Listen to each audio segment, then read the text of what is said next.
Carolyn, I'm so excited because today we are at the Y Combinator Founder Mode Retreat, and we are sitting down with Andy Lapsa, the founder and CEO of Stoke Space. Welcome. Welcome, Nice Andy. to see Thank you for having Andy. me. I'd like you to tell our listeners a little bit about Stoke. Very exciting company. Sure. We are a vertically integrated launch service provider. We're building fully, rapidly reusable rockets that go to space. They can move around in space and then come back to ground. And the idea is to make space and the space economy, and specifically transportation mobility to, through, and from space, just a natural extension of other mobility solutions around the world. For example, you take satellites up to space. Yeah, that's the main application today. But I think Yeah. there's some really exciting, if you have mobility solved, if you can access space the same way we access, other modes of transportation. You go to the UPS store, you drop off a box, you say, I want it there in 3 days, and it gets there, right? What if space was one of those options? So there are a lot of applications you can build on top of that, provided that the availability is there and the price point is there.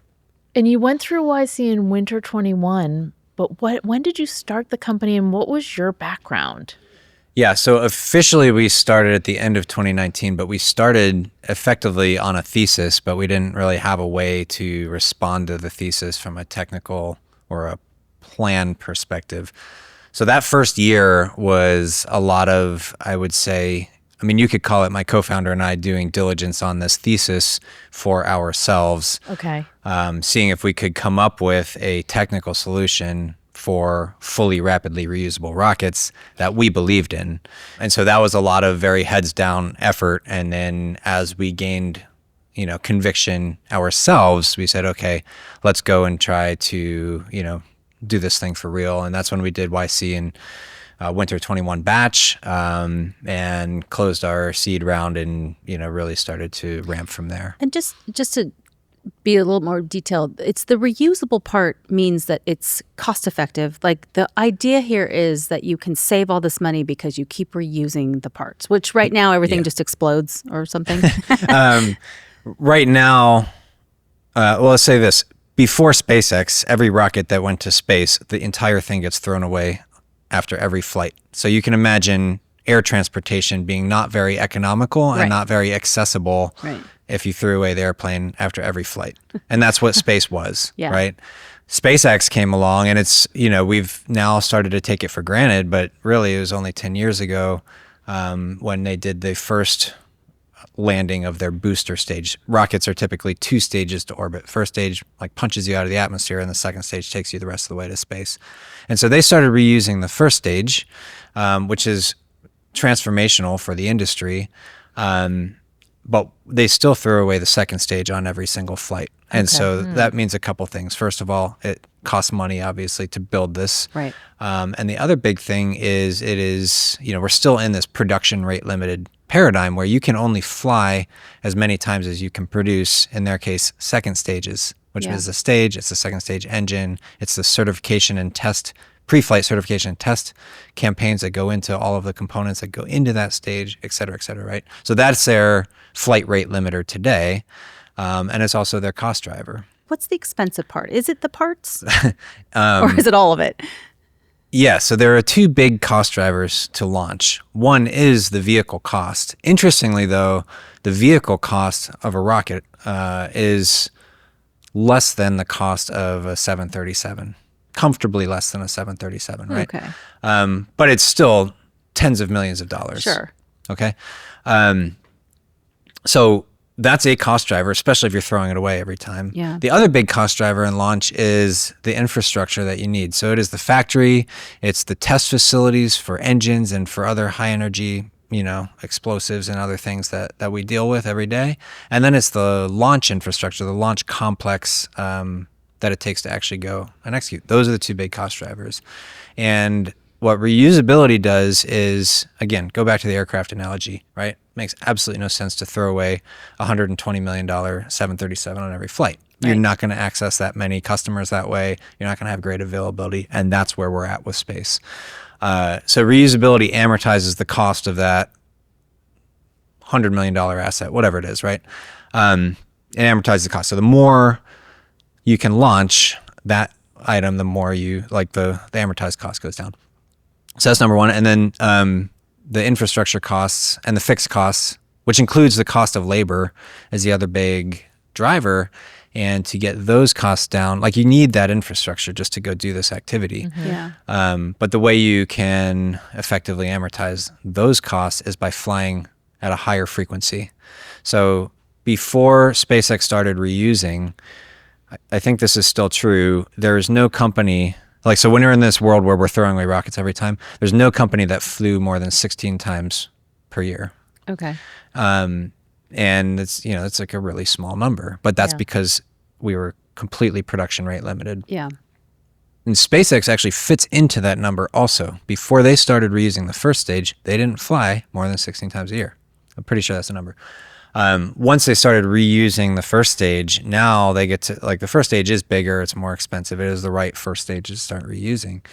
But they were able to basically shift their factory from producing first stages into full on, like, crank out second stages. Yeah. And that's what enabled them to scale from 16 flights a year up to now in the neighborhood of 150. Really? I did not think you were Wow. going to say that big of a number. It's a big number for It's a space. big number for space. But it's it's a pittance for any other mode of transportation, True. right? That's true. And so, if they want to do 300, they have to double their factory and double their test facilities and whatnot, right? So And are they also working on the second stage? they're doing a whole new vehicle called Starship, and Right, that right. is intended to be fully reusable. Yeah. Okay, But they're not there yet. Right. So is this your first? I mean, let's first of all mention this is the epitome of hard tech. Yes. Yes. And is this your first startup It is my first startup. that you founded? I've been in the Okay. industry, Okay. Tell us before that. about how you have evolved. How big is your company? I want to hear how you've evolved as a manager, and what does founder mode mean to you? Sure. So yeah, I was in the industry for a while, and we started as myself and my co-founder, and today we're a little bit north of 260 people. So we've been very methodically scaling in terms of headcount.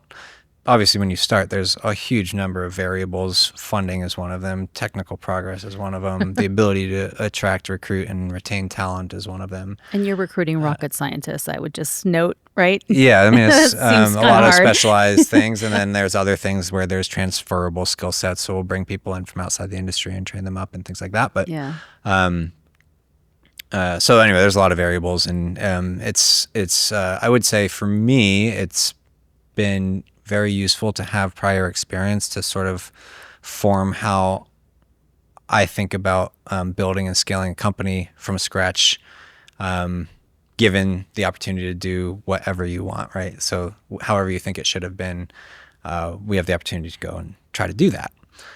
So that's been fun. Maybe that's part one of your question, and part two of the question I is had a lot of talk questions about pushed It's a into my compound question. question. Sorry. Yeah.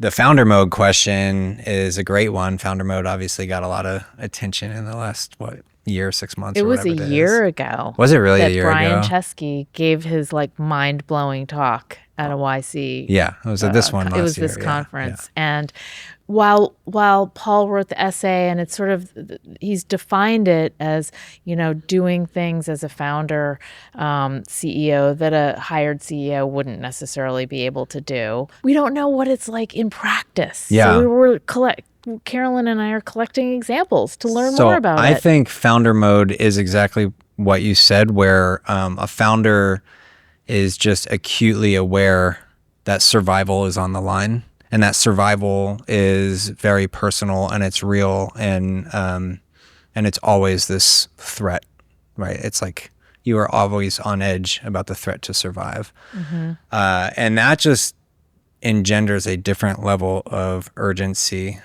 required. Yeah. So founder mode, I think, is it is how that urgency manifests in day-to-day activity, or what it takes to get something done. And for us, we have, I think, terrible market timing in terms of the fundraising markets, right? When we started, we were winter 21. COVID had just hit. You know, nobody was investing in anything except trying to like understand what the world meant at that point and keep their portfolios alive. Nobody wanted to work on or like invest in this kind of crazy rocket company, right?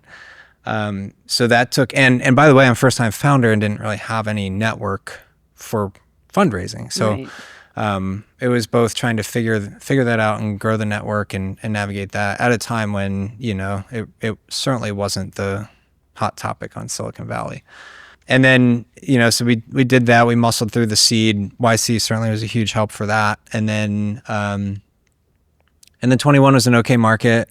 But then, you know, in the 23, 24 timeframe, it was a really difficult market, especially for hardware growth companies, and especially for companies like ours that were kind of in this, let's call it a tween-age stage where we are in the market for proper growth capital, but we're still pre-market in terms of revenue generation, right? Right. So this is the classic hardware valley of death, Right. And so we had to figure out how to navigate that in a difficult market as well.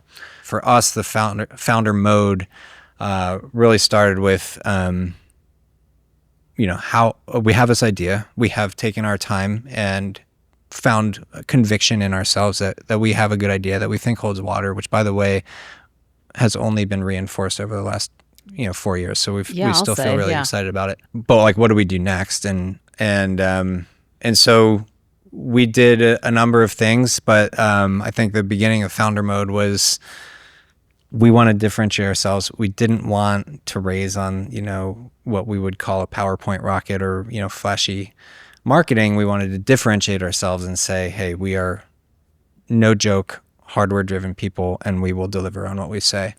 And so we bought a shipping container. We had it dropped off in my co-founder's yard. We started building a little rocket test stand in his yard. And that was kind of a wild time. I bet.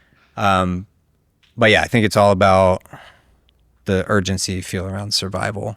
But I would say, you know, now that we've scaled a little bit, it's my my sentiment around founder mode is maybe evolved. That is what founder mode is. It's you will do whatever it takes to get the job done. Whatever's in front of you, it has to get done. There's nobody else to do it. You just have to do whatever it's going to take. Whatever Even that crazy is, stuff. right? Even crazy stuff.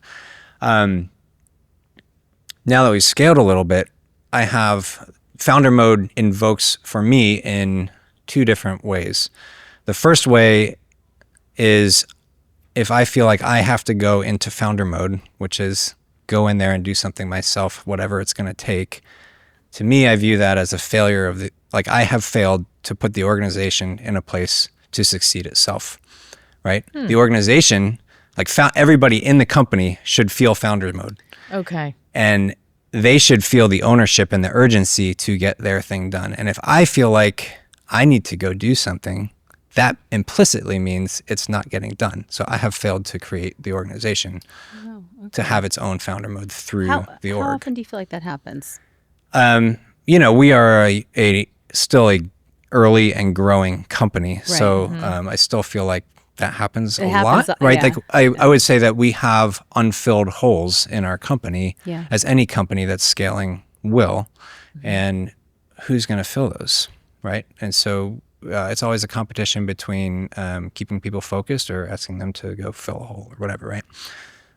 So it does happen a lot, but that means that the organization is not yet. But that doesn't make you really feel like a failure. It just reminds you of what you have to do to get to this place you want to go. Right? Because it would be awful to feel like a failure all the time. If it's fully growth, right, or if something's not functioning the way that it should be, then the organization is not working. Yeah. Right. So it's kind of constant maintenance. Yeah.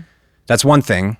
The other place you see it all the time is, let's say there's an opportunity that is adjacent or not exactly what you were working on and set up the company to do, but it would be a huge loss if you don't go and leverage that or capture that opportunity. Yeah. We're not set up to do this opportunity, but it's something that we want to do. Yeah. That requires founder mode, right? Because now you have to go and scramble and you're flexing and you're doing whatever it takes to do this thing that the company and the organization wasn't set up to do. Right.